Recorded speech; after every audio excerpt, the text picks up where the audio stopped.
La tesis y atestiguaría párrafo a párrafo a su verdadero autor, siendo al menos el 40% producto de plagio, aseguraron los denunciantes. El documento presentado podría merecer no solo la destitución de la fiscal, quien obtuviese una calificación de 10 sobre 20 en su examen para la fiscalía, sino que además podría costarle la revocatoria de su título profesional. Seguiremos informando. En Buenos Días, América. Los protagonistas de la noticia. Los protagonistas de la noticia. Son las 7 de la mañana con 28 minutos. A esta hora recibimos en este espacio informativo al doctor Francisco Pérez, subsecretario de Vigilancia, Prevención y Control de Salud del Ministerio de Salud Pública, a quien le agradecemos por atender esta invitación. Doctor, gracias por estar en este estudio. Buenos días, ¿cómo está? Buenos días, Jorge. Muchas gracias por la invitación. Muy bien, con un poco de frío, pero muy bien. Doctor, lo hemos invitado para informar al país respecto del trabajo que el Ministerio está desarrollando en todo el Ecuador en torno a una campaña de vacunación para contrarrestar efectos de enfermedades de 3 en particular. Pero la pregunta es, ¿cómo está avanzando esta campaña? ¿Está respondiendo la ciudadanía? ¿Cómo tienen el balance registrado hasta este momento? Por favor, doctor. Bueno, nosotros hemos comenzado esta campaña de vacunación para evitar la recirculación y además mantener la certificación de eliminación de sarampión, rubiola y poliomielitis en el Ecuador desde el 2 de mayo. Esta campaña es una campaña bastante ambiciosa, es una campaña que trata de vacunar a 3,5 millones de niños entre 1 año y 12 años de edad en 10 semanas. Esto es un importante trabajo que hace el Ministerio de Salud Pública. Tiene una inversión de alrededor de $22 millones, $8 millones solo para el biológico y el resto pues para contratar personal, movilización, etcétera, ¿no? Hemos tenido una muy buena aceptación por parte de los padres de familia que han aceptado que sus niños sean vacunados en las instituciones educativas. Alrededor de 2,3 personas, 300,000 niños han sido vacunados ya en estas 3 primeras semanas de vacunación. Esperamos llegar al menos al 70%, 75% de cobertura vacunando en las escuelas y centros de desarrollo infantil. Y el objetivo que nosotros tenemos en las 10 semanas es vacunar al 95% de los niños comprendidos en estas edades en al menos el 80% de los cantones del país. Esto es una medida que se hace y que la hizo ya, por ejemplo, Chile, la hizo ya Colombia, y es precisamente porque justo antes y con la pandemia disminuyeron las coberturas de vacunación de estas enfermedades. ¿En qué porcentaje disminuyeron precisamente por la pandemia? Por la pandemia al menos unos 6 puntos cada uno de los porcentajes de vacunación, y lo más complicado que nosotros tuvimos al inicio de la gestión fue recuperar algo en estas coberturas, pero sobre todo abastecernos de biológico. Nosotros no teníamos vacunas de sarampión, polio y rubiola cuando llegamos al gobierno, y el primer trabajo que fue es recuperar esa capacidad que tenía anteriormente el Ministerio de Salud Pública para vacunar a nuestros niños. ¿No había en el mercado? No adquirieron.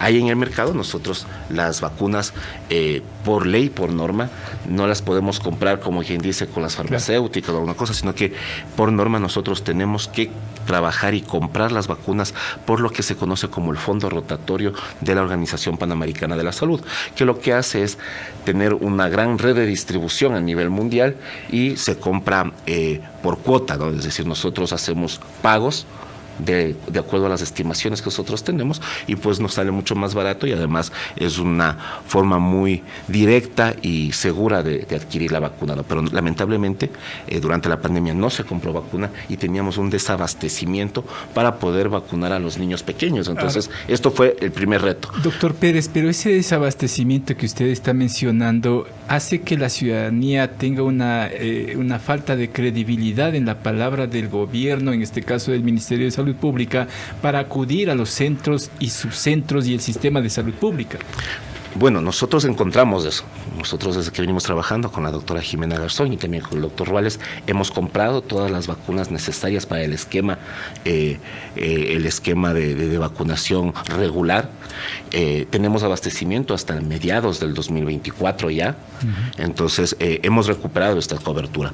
Nosotros creemos que además de el impacto que tuvo la pandemia y las decisiones que se pudieron haber tomado al inicio, sobre todo, esto contribuyó a que bajen las coberturas, pero sobre todo hay una tendencia mundial a la disminución de las coberturas, y esto se debe porque tal vez los padres que son más jóvenes no han visto los efectos de las enfermedades que nosotros, por ejemplo, en el Ecuador, más de 30 años ya no tenemos poliomielitis y más de 17 años no tenemos sarampión. Entonces, claro, los padres jóvenes, los padres que tienen menos de 30 años, no conocen cuál es la enfermedad. Yo sí me acuerdo, tenía un compañero que tenía una secuela de poliomielitis. Y me supongo que las personas que superamos los 35 años nos acordamos de que habían casos puntuales, y por supuesto mi madre más todavía, sea que los compañeritos se morían con sarampión, claro, o que familiares o amigos cercanos tenían secuelas o fallecían. Pero ahí polio. Faltaría entonces una campaña de información respecto de los efectos que puede causar la no vacunación. Efectivamente, nosotros hemos ya hecho unas campañas bastante agresivas, se podría decir, tratando de comunicar esto a la población, pero también hemos tenido algún choque con lo que ahora conocemos como grupos antivacunas, ¿no?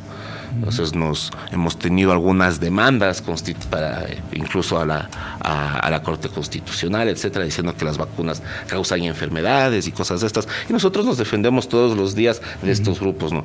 Solo por poner un ejemplo, hemos tenido más de 50 pedidos de la Defensoría del Pueblo para explicar el efecto de las vacunas. ¿Eso está entorpeciendo entonces el proceso? Por supuesto, tanto de vacunas de COVID en un inicio y ahora ya con las vacunas de esquema regular. Entonces, claro, esto poco a poco, las redes sociales son maravillosas para transmitir información, pero también para desinformar. Porque entonces, mucho se hablaba de efectos que habían resultado bastante considerables, ¿no? Muchos niños, efecto posiblemente de las vacunas. ¿Qué tan cierto ha sido eso? ¿O se han tratado algún caso? Efectivamente, mire, ningún medicamento es inocuo. O sea, todos tenemos algún tipo de sintomatología o reacción a cualquier estímulo o a cualquier medicamento. Sin embargo, en el caso de las vacunas, sobre todo de las vacunas de sarampión, rubiola y poliomielitis que estamos aplicando en este momento, hemos tenido un caso. Estos casos se conocen como ESAVIs, que son efectos adversos supuestamente relacionados con la vacunación, así se llaman. Hemos tenido un ESAVI grave la semana anterior aquí en Pichincha. Este caso fue un niño de 12 años que se le inoculó y a los 40 minutos tuvo unos ataques convulsivos. Esto es un ESAVI esperable, que dice incluso el prospecto de la vacuna que podría ocurrir, y esto puede ocurrir de una persona en 1 millón de personas vacunadas. A nosotros nos ha pasado con más de 2 millones vacunadas y es el único caso de ESAVI que tenemos. Claro, pero se ha desinformado muchísimo porque han dicho que más de 20 niños en la escuela tuvieron un efecto adverso. Y lo que pasó es que, claro, los compañeros de clase que vieron que el niño tuvo esta reacción, se asustaron y muchos dijeron, a mí me duele también la cabeza, me duele la barriga, y el miedo es mucho más contagioso, ¿no? Pero se hizo el seguimiento con los centros de salud y ventajosamente ninguno de los niños que fueron vacunados, aparte de este niño, tuvo ninguna otra sintomatología. Si bien es cierto, estos casos son aislados, doctor, pero ¿por qué suceden? Son casos que es como cuando una persona puede ser alérgica, por ejemplo, al cangrejo. Todos los ecuatorianos comemos cangrejo, nos gusta muchísimo, pero por ejemplo yo no puedo comer cangrejo porque soy alérgico. Entonces sucede casi lo mismo, ¿no? Entonces tienen una reacción inmunológica a los componentes de la vacuna y en este caso eso es lo que pasó con este niño. Pero como digo, son casos esporádicos, muy raros, nosotros hemos tenido uno hasta la fecha. Lo que sí hay casos, más de 100 casos en este momento, de los 2 millones de más de 2 millones de niños vacunados, es que les duele el brazo por que les han puesto la vacuna, es el efecto del pinchazo. Es pasajero. Eso es pasajero, eso con algo de reposo y con pañitos húmedos mejora, o que tienen algo de fiebre por la reacción inmunológica, que igual con cuidados en casa mejoran y no los vuelven a presentar. Esos son lo que se conoce como ESAVIs leves, y estos ESAVIs leves no incurren en ningún tipo de problema, ¿no? De hecho, precisamente porque nosotros conocemos que esto puede ocurrir con las vacunas, tenemos un comité que se llama el Comité de Seguimiento de SAVIS. Este comité está conformado, por supuesto, por el Ministerio de Salud Pública, pero también están representantes de la OMS, de la OPS, de todas las universidades. Por ejemplo, está el rector de la Universidad UTE, está el decano de la Universidad UTE, está la decana de la Facultad de Medicina de la Universidad Católica del Ecuador